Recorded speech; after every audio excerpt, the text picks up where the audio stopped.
S1181113. Di sini dengan mata kuliah Strategi Belajar Mengajar dengan dosen pengampu yaitu Bapak Dr. Andes Suparjo Herlambang MPD dan Ibu Hera Wahyuni SPD MPD. Nah, di sini saya ditugaskan untuk mengajarkan suatu mata pelajaran di SMA. Yang saya ambil yaitu adalah pelajaran sejarah. Karena sejarah itu umum bagi kita pasti tahu tentang sejarah-sejarah dunia. Tapi di sini saya akan memperjelas sejarah-sejarah yang ada. Nah, di sini saya akan menceritakan atau menjelaskan tentang sejarah Perang Dunia Pertama. Nanti saya akan menunjukkan suatu video, silakan Anda lihat di akhir video ini. Dan di sini saya akan menyampaikan dengan buku. Jadi lihat saja. Halo, jadi di sini saya akan menjelaskan tentang Perang Dunia Pertama. Nah, Perang Dunia Pertama ini dipicu oleh suatu peristiwa. Ada yang tahu peristiwa apa? Nah, peristiwa yaitu peristiwa terbunuhnya pewaris tahta Austria-Hungaria dengan nama Franz Ferdinand di Sarajevo, Bosnia pada tanggal 28 Juni 1914. Nah, di sini mengapa peristiwa terbunuhnya Pangeran Franz Ferdinand itu menarik bagi negara-negara lain untuk terlibat dalam perang yang akibat dan dampaknya itu luar biasa dalam sejarah. Nah, di sini untuk menjawab pertanyaan itu, kita harus memahami kondisi sosial dan politik Eropa pada waktu itu. Nah, yang pertama, kondisi sosial politik Eropa sebelum Perang Dunia Pertama. Nah, di situ ada pan-nasionalisme Slavia dan keamanan Australia. Nah, di Eropa Timur, khususnya di wilayah Balkan, terdapat tiga kekaisaran besar, yaitu yang pertama Rusia, Australia, dan Ottoman. Nah, di sini yang menguasai banyak wilayah dari berbagai macam suku, bangsa atau etnis di kawasan itu yaitu adalah Kekaisaran Ottoman. Nah, misalnya menguasai bagian terbesar di wilayah Balkan. Di antaranya Albania, Montenegro, Bulgaria, Makedonia, Serbia, dan Rumania. Nah, pada sejak abad ke-14 sampai menjelang akhir abad ke-20, sebagian besar wilayah Balkan itu bahkan dikuasai oleh Kekaisaran Ottoman tersebut.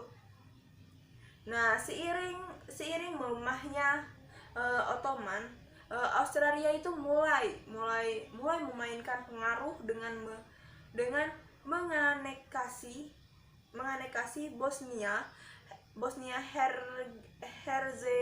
Herzegovina. Sementara itu Rusia itu menguasai wilayah-wilayah di sebelah timur Balkan, yaitu wilayah berbahasa Polandia, berbahasa Polandia di utara, wilayah-wilayah berbahasa Ukraina dan Turki. Nah, di sini pemimpin Serbia itu sangat agresif. Nicholas Pashic mengadopsi secara terang-terangan kebijakan anti-Australia.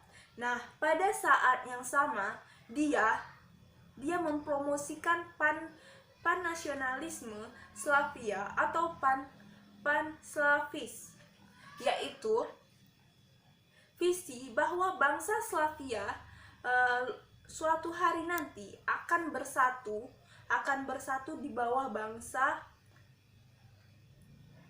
satu bangsa. Selain itu, Serbia tidak akan mengekang kegiatan rahasia anti Australia. Nah, dengan sikapnya tersebut, Serbia merupakan satu-satunya negara bahkan yang mengancam Australia secara langsung. Nah, Australia pun memulai tindakan-tindakan. Nah, tindakan-tindakan balasan dalam rangka mengekang kekuasaan Serbia. Nah, tindakan yang pertama yaitu memasang hambatan-hambatan tarif terhadap ekspor daging Serbia ke Australia, Hungaria. Nah, lalu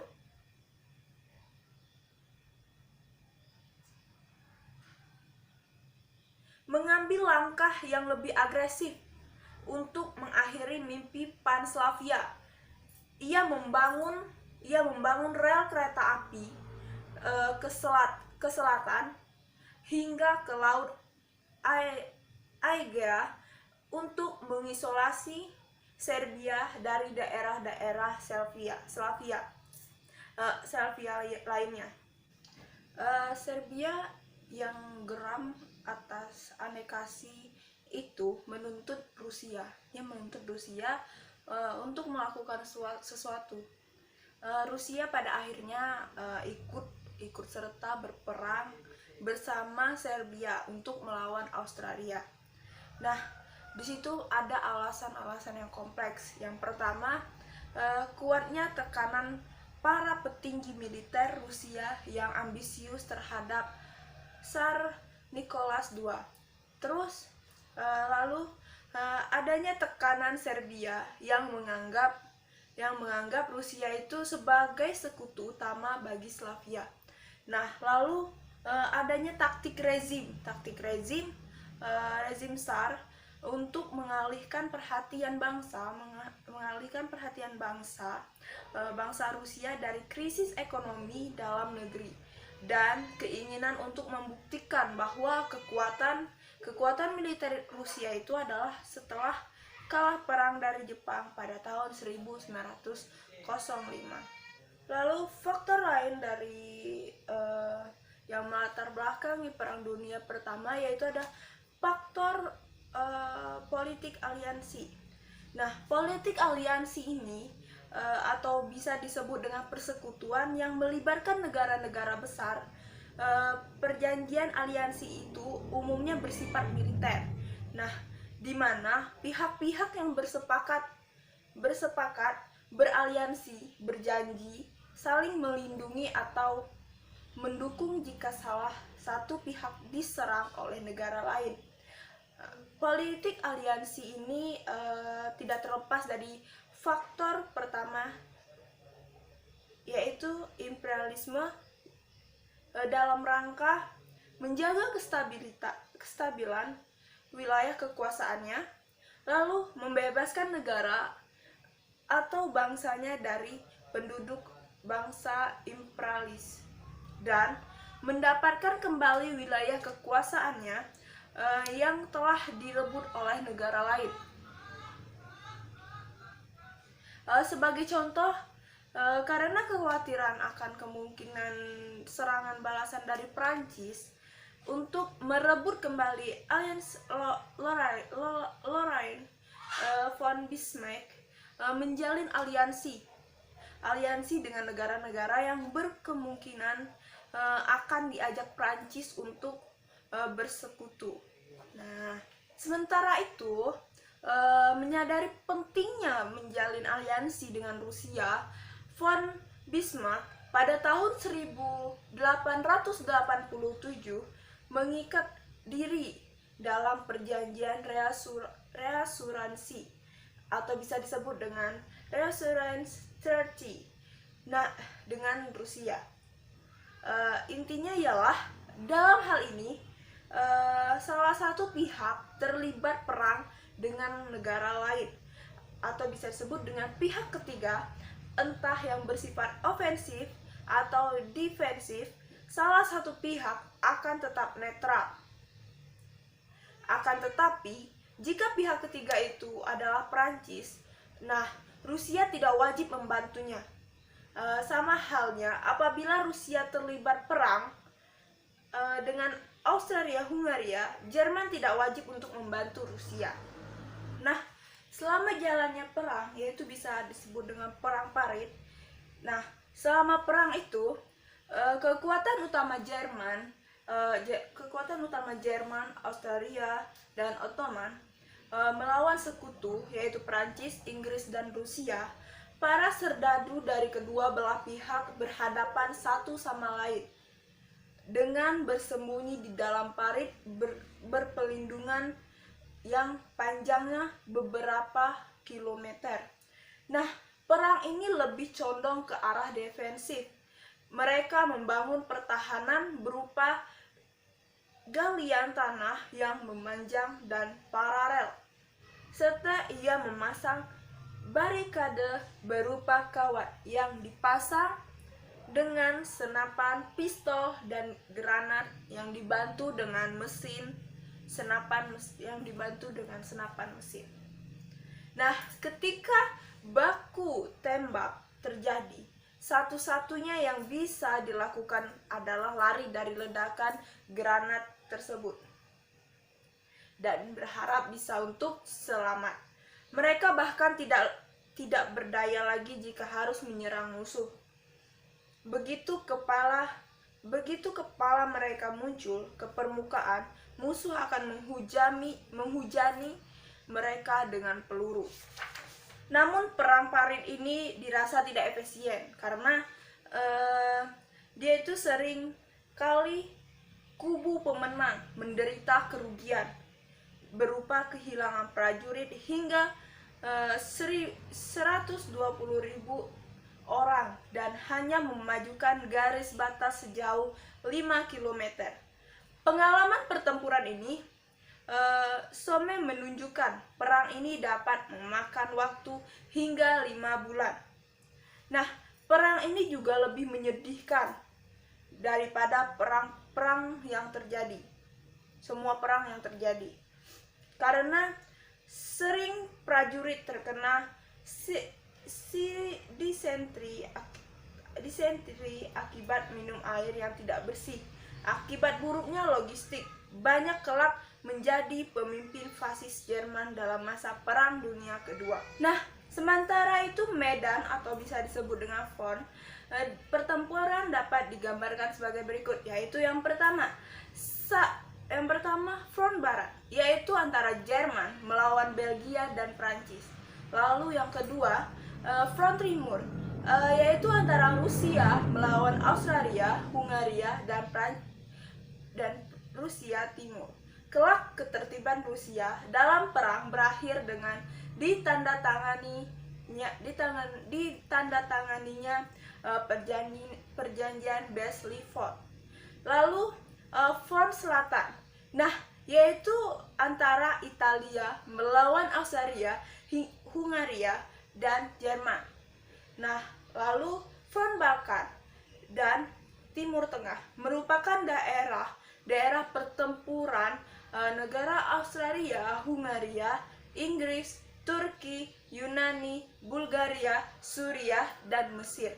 Nah, lalu front Asia Pasifik. Nah, di sini merupakan daerah pertempuran antara sekutu dan Jepang yang dibantu oleh negara-negara Asia Pasifik.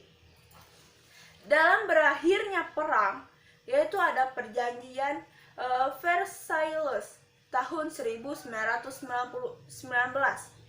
Nah, pada tanggal 3 Oktober 1918, kanselir baru Jerman yang bernama Max von Baden mengirim telegram ke Presiden Amerika Serikat Woodrow Wilson untuk meminta gencatan senjata sekaligus pembicaraan damai sebagai syarat perjanjian damai serta dalam rangka menciptakan stabilitas di Eropa. Wilson mengajukan 14 poin yang harus diterima oleh Jerman. Jerman itu setuju. Itulah awal dari berakhirnya Perang Dunia Pertama pada tanggal 11 November 1918. Perang ini secara resmi berakhir. Rencana 14 poin yang diajukan oleh Wilson adalah, yaitu yang pertama, diplomasi yang terbuka. Di sini tidak boleh ada perjanjian rahasia antar kekuatan. Lalu yang kedua, kebebasan navigasi laut harus bebas baik pada masa damai ataupun masa perang. Lalu yang ketiga, perdagangan bebas, hambatan-hambatan perdagangan antar negara seperti bea masuk harus dihapuskan. Lalu perlucutan senjata multilateral, semua negara harus mengurangi kekuatan angkatan bersenjatanya ke level yang serendah mungkin.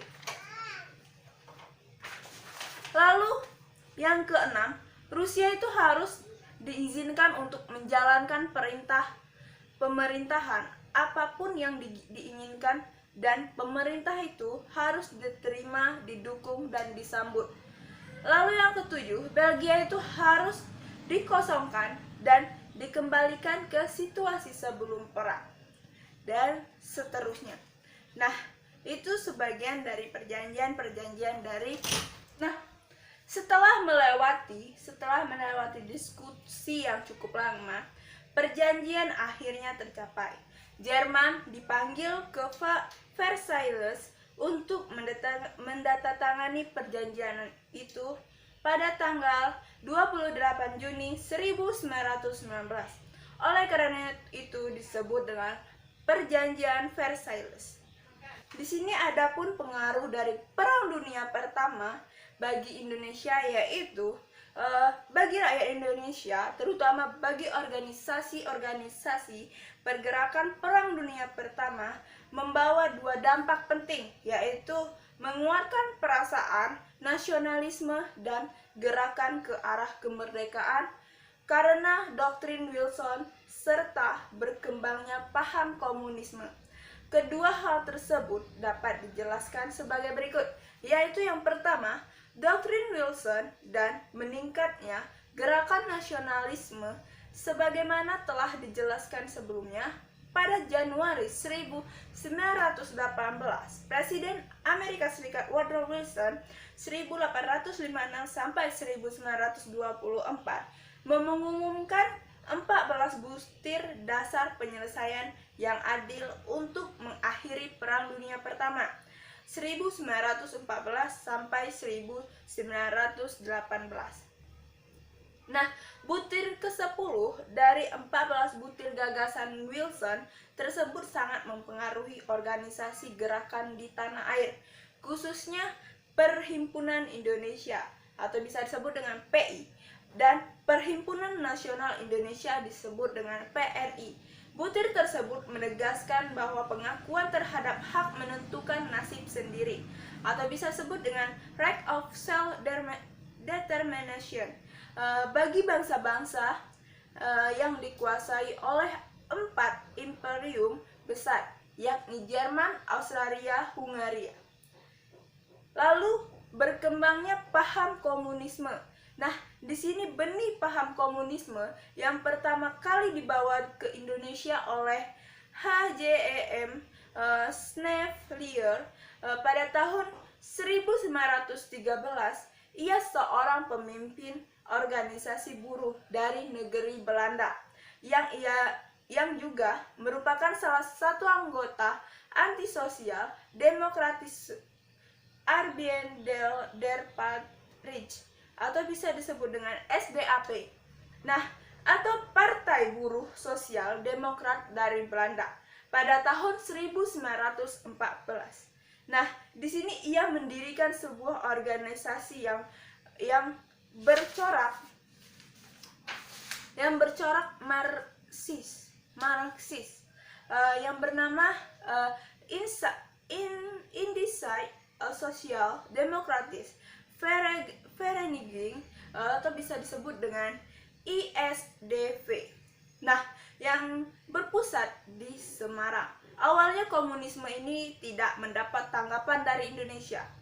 Nah, kemudian muncul ide dalam diri Schneeflier untuk bergabung dengan sebuah organisasi lain yang sudah ada. Ide ini tidak berhasil diwujudkan.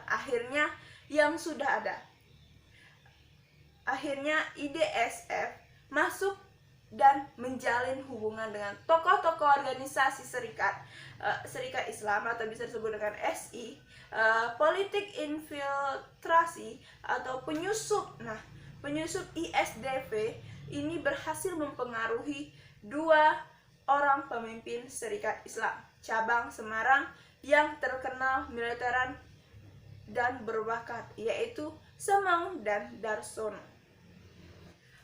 Oke, penjelasan dari saya sudah cukup. Mohon maaf jika ada salah kata atau terlalu terpaku dengan buku. Nah, di sini saya akan memberikan video jika kalian akan bisa memahami lebih dalam lagi dari video tersebut. Nah, di dalam video tersebut akan ada pengaruh Perang Dunia Pertama di Indonesia.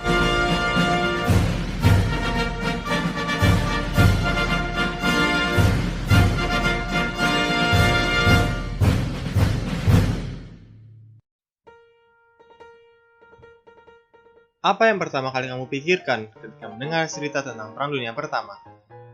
Banyak dari kita yang menganggap konflik ini sama sekali tidak ada hubungannya dengan Indonesia. Oleh sebab itu, tidak penting untuk dipelajari. Tapi tahukah kamu bahwa sebenarnya Perang Dunia Pertama memiliki pengaruh yang besar bagi Indonesia? Mari kita bahas satu persatu. Runtuhnya monarki di Eropa. Hingga permulaan abad ke-20, negara-negara di Eropa masih menganut sistem monarki, di mana raja atau kaisar beserta para bangsawan menjadi pemimpin dari negaranya. Saat itu sangatlah umum jika kaum-kaum ekstremis, radikal, maupun separatis selalu ditekan habis-habisan oleh pemerintah demi menjaga keamanan nasional. Terjadinya Perang Dunia Pertama mengubah segalanya. Perang kali ini sangat menghancurkan berbagai negara adidaya sekaligus monarkinya. Runtuhnya kekuasaan kaum monarki membuat kaum-kaum ekstremis mendapat peluang untuk memperebutkan kekuasaan. Flu Spanyol. Rasanya ada yang kurang kalau kita cuma ngomongin tentang keruntuhan monarki. Perang Dunia Pertama membuat manusia jauh lebih sibuk dalam membenci dan membunuh sesamanya daripada berjuang untuk sekedar mempertahankan kualitas hidupnya. Dalam keadaan seperti itu, muncul tamu yang datang tak diundang dan pulang tak diantar. Ia bukanlah jalangkung atau makhluk mistis lainnya. Ia adalah musuh yang paling seram yang selalu menghantui manusia sepanjang sejarah. Musuh itu adalah wabah dan penyakit. Ketika wabah dan penyakit menyerang, Eropa yang baru selesai dari Perang Dunia Pertama justru tidak siap dalam menghadapinya. Hasilnya, korban yang berjatuhan semakin meningkat, bahkan melebihi korban jiwa dalam Perang Dunia Pertama. Dalam kondisi seperti itu, bisa dibayangkan bagaimana pemerintah yang ada semakin kehilangan dukungan dari masyarakatnya.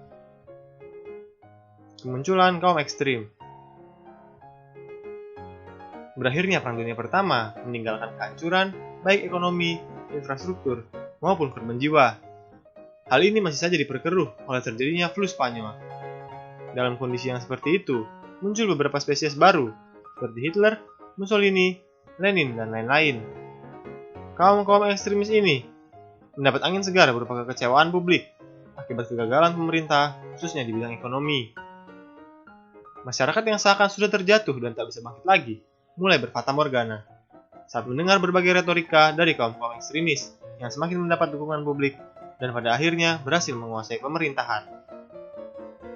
Hasil akhirnya mungkin sudah bisa ditebak, terjadinya Perang Dunia Kedua. Belajar dari kesalahan sebelumnya, Jerman kembali menyerang berbagai negara. Kali ini termasuk negara Belanda. Tanpa kejatuhan Belanda, logisnya jauh lebih sulit bagi Indonesia untuk mencapai kemerdekaan. Militerisasi Indonesia ala Belanda.